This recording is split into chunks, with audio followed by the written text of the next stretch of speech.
To those that are here for your first or second time and those watching for your first time, you hear us say Assalamu alaikum, you hear us say Allah, you hear us say Islam.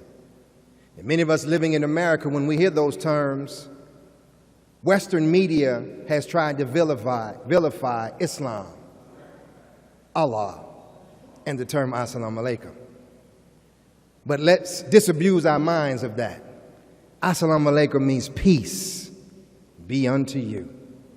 And when you hear us say Allah, we're using the original language of the original man and woman. We're not using a borrowed language from Arabs. We're using the language of black folks' ancestors.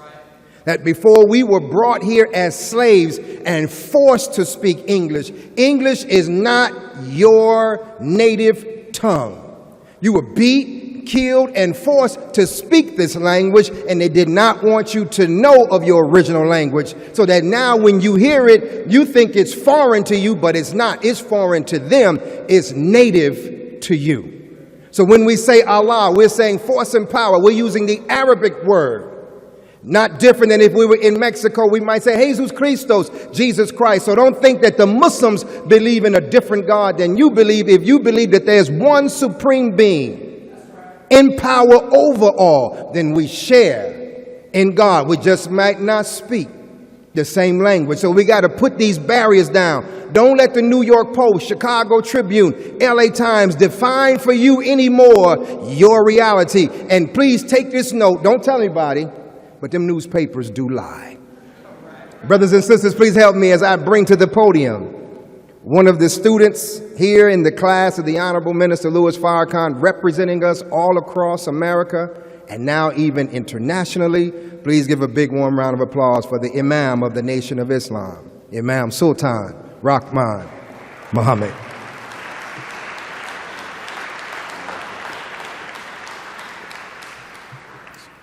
أعوذ بالله من الشيطان الرجيم بسم الله الرحمن الرحيم.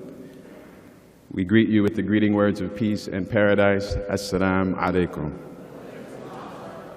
Dear brothers, dear sisters, these opening words are in our original language of Arabic, meaning simply that we seek refuge with Allah from Satan, the accursed enemy, and that we open all activities in the name of Allah, the Beneficent, the Merciful, the Beneficent, the Merciful God, who has loved us so much that He Himself has raised one for us here in the wilderness of North America to guide, teach, and lead us to the promised land. Praise be to Allah.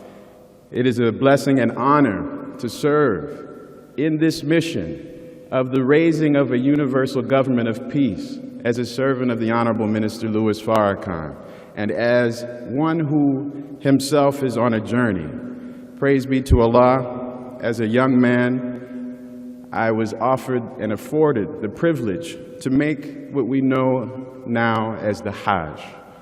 Hajj meaning the pilgrimage. If we have been seeing the news, we were watching and seeing that nearly 3 million people right now are at the largest gathering of humanity in a city called Mecca, in a barren place, a desert. In this desert, a man by the name of Abraham settled his family in that desert. This is true for all of us as we are Muslim and Christian, and those who are Jews understand the history of Abraham.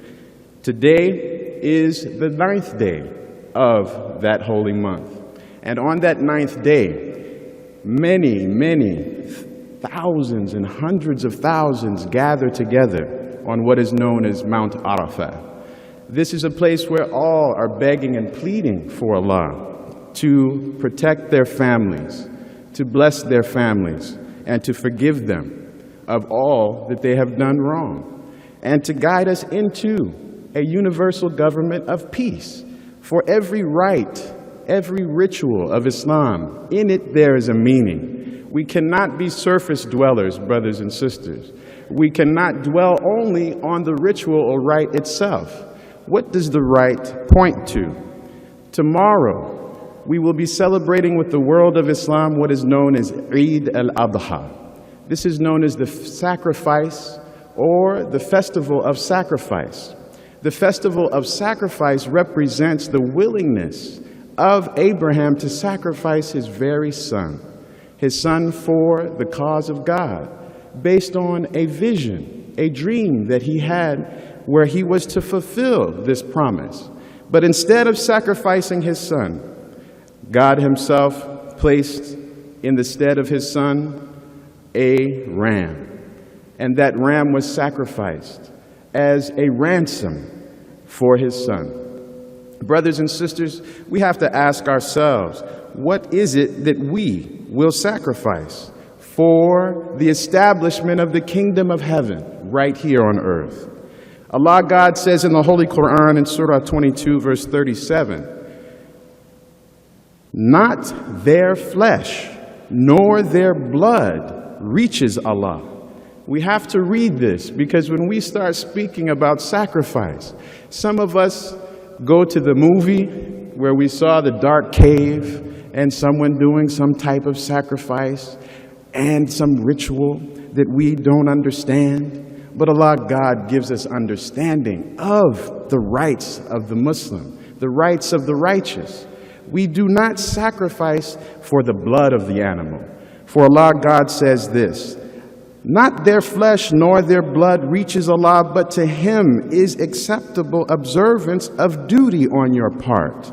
Thus has He made them subservient to you, that you may magnify Allah, guiding you aright, and give good news to those who do good to others."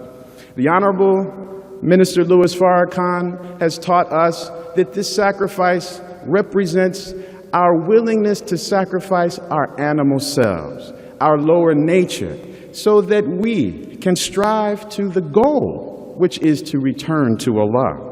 The Honorable Minister Louis Farrakhan has taught us also that this sacrifice represents the need for every innocent individual who is righteous to be fearless and willing to sacrifice their own humble lives for truth. For as we see the animals that are sacrificed during the month of Hajj, on the day of Eid, we see that these are peaceful animals. They are camels, they are cows, they are sheep. But we are to sacrifice the sheep of self and to stand as true believers, put our peacefulness aside when it's time to defend ourselves. For Islam means peace, but it means security. And without security, there is no peace. So let us, brothers and sisters, know that these are signs. The Hajj, the Eid Al-Adha, the sacrifice. These are signs of what we are to do with our life journey, not simply a ritual of the Muslims. The Honorable Elijah Muhammad has taught us of the Eid celebrations. For many of us are still coming fully into the knowledge of the Honorable Elijah Muhammad himself. Many of us have been in the ranks for many years and are wondering, what is this thing called Eid? For the Honorable Elijah Muhammad has given to us this teaching a long time ago, and he has told us the benefit of this celebration called Eid. If we read in his writing on Message to the Black Man on page 138, we will see the Honorable Elijah Muhammad states, "This gathering of all people living in the same vicinity 5 times daily," speaking of the daily prayer, "in the mosque is a help to the establishment of healthy social relations. In the daily service, these relations are limited to a narrow circle. For example, to members of the same neighborhood, but the circle becomes wider. It becomes wider in the weekly Friday service, which gathers together all Muslims and all Muslim members of a particular locality, and becomes still wider in the 2 great Eid gatherings." These Eid gatherings are festivals. You will find children playing. You will find the giving of gifts. You will find the feasting on food. But primarily, you will find that the sacrifice of those animals are given to the poor. The meat is given to the poor to feed the needy and the indigent so that we may meet our responsibility as those who are charged with establishing justice in the land. So we, brothers and sisters, must look at what Allah has given to us that will unite us as a nation, along with our brothers and sisters around the world. For the Honorable Minister Louis Farrakhan has given us insight into the very depth of the meaning of what is known also as the Ihram. This Ihram, the Honorable Minister Louis Farrakhan calls the seamless garment of truth.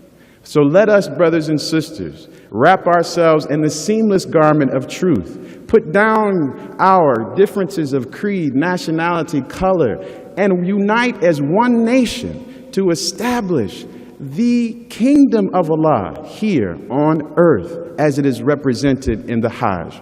So tomorrow, inshallah, we will celebrate Eid Al-Adha. We wish all of the Muslims around the world, all of the believing family around the world, Eid Mubarak.